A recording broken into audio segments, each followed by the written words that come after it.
தமிழ் மொழியில் வந்து பல்வேறு புலவர்கள் இருந்தாலும் நம்ம வந்து எல்லாருமே வந்து கொஞ்சம் பார்க்கக்கூடிய புலவரில் ஒரு சிலர் வந்து இந்த பெண் புலவர்கள் சொல்லுவாங்க. அந்த பெண் புலவரில் யார் அப்படிப்பட்ட ஃபேமஸான ஆள் கேட்டிங்கன்னா எல்லாருக்குமே தெரிஞ்ச நம்ம பாடலாம் படித்த ஔவையார்ன்றவங்க தான். இந்த ஔவையார் வந்து நம்ம சொன்னோன்னுமே ஔவையார் பற்றி என்ன ஞாபகம் வரும்? சுட்ட பழம் வேணுமா, சுடாத பழம் வேணுமா கேட்டவங்க, ஆத்திச்சுடி எழுதுனவங்க அப்படின்னு ஞாபகம் வரும். இவங்க வந்து எந்த காலகட்டத்தில் இருந்தாங்க அந்த ஔவையார் அப்படி கேட்கும்போது, இவங்க வந்து கிமு 3ஆம் நூற்றாண்டுல வந்து இவங்க இருந்திருக்கிறாங்க. ஒரு ஔவையார் இல்லைங்க, கிட்டத்தட்ட 6க்கும் மேற்பட்ட ஔவையார் வந்து இருந்திருக்கிறாங்க நம்ம தமிழ்நாட்டில். அதை விட ஒரே பேர்ல இவ்வளவு பேர் இருந்திருக்காங்கன்னா அந்த அந்த ஔவையார் அப்படின்றத ஃபர்ஸ்ட் மீனிங் தெரிஞ்சாலும், அது ஔவைன்னா ஒரு தாய் இல்ல மூதாட்டி, அறிவு நிறைந்த மூதாட்டி, அறிவார்ந்த மூதாட்டி அப்படின்ற சொல்லலாம். முதல்ல ஔவையார்னா யாரு, ஔவைன்னா என்ன, அது மூதாட்டின்னு சொல்றாங்க, இல்லை வந்து தாயின்னு சொல்றாங்க. ஔவை பிளஸ் ஆர் ஒரு மரியாதையா நம்ம முருகர் அப்படின்னு சொல்ற அந்த முருகர்ன்ற மாதிரி அந்த மாதிரி ஒரு மரியாதைக்காக கூப்பிடுறத வந்து நம்ம ஔவையார் அப்படின்னு சொல்றாங்க. அறிவார்ந்த அறிவு நிறைந்த மூதாட்டியை தான் வந்து ஔவையார் நம்ம வந்து சொல்லியிருக்கோம். இவங்க வந்து பல்வேறு காலகட்டத்தில் ஒவ்வொருத்தரும் இருந்துக்கிறாங்க. அவங்களுக்குலாம் வந்து இந்த பட்ட பெயரா ஒரு பெருமைப்படுத்தக்கூடிய விஷயமா வந்து ஔவையார்ன்ற வார்த்தையை யூஸ் பண்ணி அவங்கள கூப்பிட்டுருக்காங்க. முதல் ஔவையார் யாருப்பா அப்படின்னு கேட்டீங்கன்னா வந்து நம்மளுக்கு தெரிஞ்ச டீட்டெயில்ஸ், அதாவது கிமு 3ஆம் நூற்றாண்டுலேருந்து கிட்டத்தட்ட கிபி 2ஆம் நூற்றாண்டு வரைக்கும் ஒரு ஔவையார் வாழ்ந்திருக்கிறாங்க.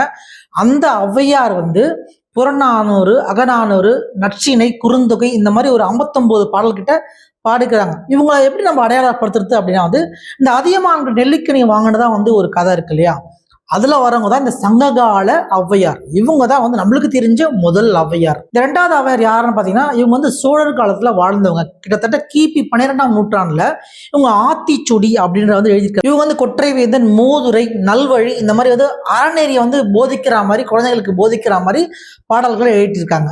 3வது ஔவையார் யாருன்னு பார்த்தீங்கன்னா இவங்க வந்து கிபி 14ஆம் நூற்றாண்டுல வாழ்ந்திருக்கிறாங்க.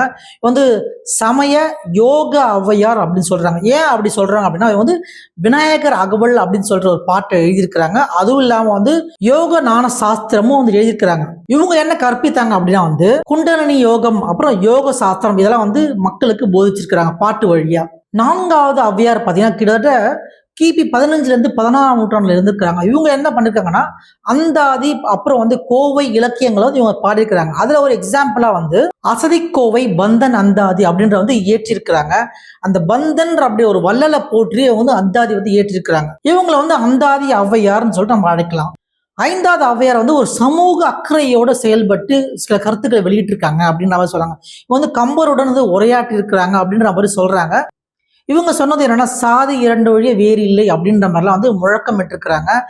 இவங்க நகைச்சுவையும் அறிவுரையும் சேர்ந்து பாடல்களை ஏற்றி அந்த பாடலாம் திரட்டி வந்து இவங்க வந்து மக்களுக்காக கொடுத்துருக்குறாங்க. இந்த 6வது ஔவையார் பார்த்தீங்கன்னா வந்து இந்த இதிகாசங்களை வந்து தொடர்புபடுத்தி, நாட்டுப்புறக்களை தொடர்புபடுத்தி வந்து நிறைய விஷயத்த வந்து சொல்லியிருக்காங்க. இவங்க வந்து கிட்டத்தட்ட கிபி 18ஆம் நூற்றாண்டுல வாழ்ந்ததா சொல்லப்படுது. இவங்க என்ன படைச்சிருக்காங்கன்னா அருந்ததி பாவை, அப்புறம் வந்து சில வாய்மொழி கதைகளை வந்து நிறைய வந்து எடுத்துரைச்சிருக்கிறாங்க. இந்த 6 பேர் தான் வந்து ஔவையாரா அப்படின்னு கேட்டீங்கன்னா ஒருவேளை இதை விட அதிகமாக கூட இருக்கலாம், 7லேருந்து 8 கூட இருக்கலாம். ஏன்னா வந்து காலம் வந்து ஒரு 4 காலமாக பிரிச்சுக்கலாம் வச்சுங்களேன்.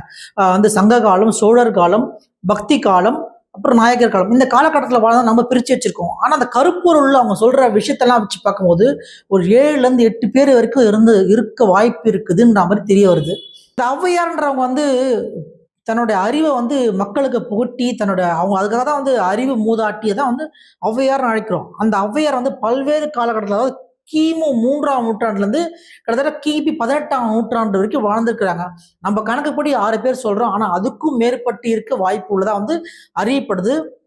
ஔவையாரை பத்தி உங்களுக்கு இன்னைக்கு தான் வந்து இவ்வளோ பேர் இருந்திருக்கிறாங்க, எல்லாரும் வேற வேற ஆளு அப்படின்னு சொல்லிட்டு தெரிய வந்திருக்குன்னா நம்ம சேனலை வந்து சப்ஸ்கிரைப் பண்ணுங்க, லைக் பண்ணுங்க, ஷேர் பண்ணி விடுங்க.